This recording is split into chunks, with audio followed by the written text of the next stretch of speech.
it was not my intention to upload this on YouTube, but the replacement shifter that I purchased off of eBay came with a damaged housing, and I decided just to repair my own and see if I can repair my own shifter. So my shifter, this section, this locking piece, was cracked and broken. So what I did is I used JB weld on both sides to hold it in place. It's been a few hours, so hopefully that'll stay.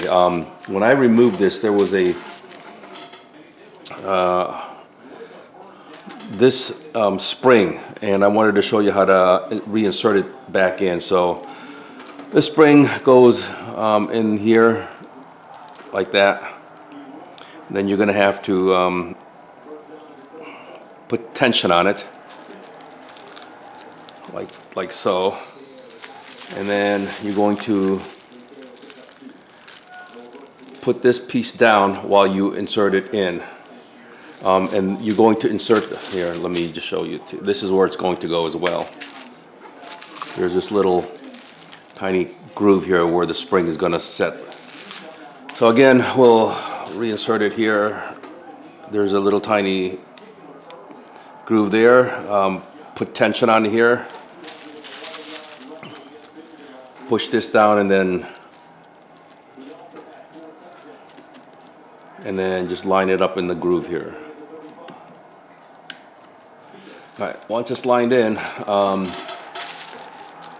put this on. I put a little bit of lithium grease here, simply so it'll move easier. And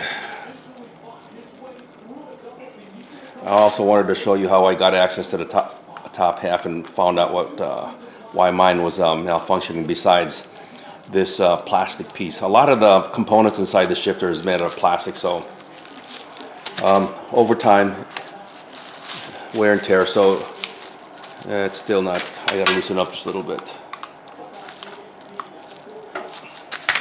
There we go. Okay, so we also have this wire that came off of here, so I'm just going to shave it apart a little bit and then reinsert it and drop a weld there. But the way this piece came off, here was, what I wanted to show you was this indicator goes here, but you'd have to turn this around, and there is a screw. I'll show you right in there. So you'll have to align this dial to the screw and remove the screw, and then there's two brackets here and two brackets here that pop out, and then that's how you get the upper deck off. So now all I have to do is cut this back a little with a razor blade, resolder it in, and then put it together. But this is what I wanted to show you, how to repair this, because mine was cracked, and hopefully that'll fix it. Once it's all together, I'll show it to you, and I'll have to return the part I bought on eBay because it arrived damaged.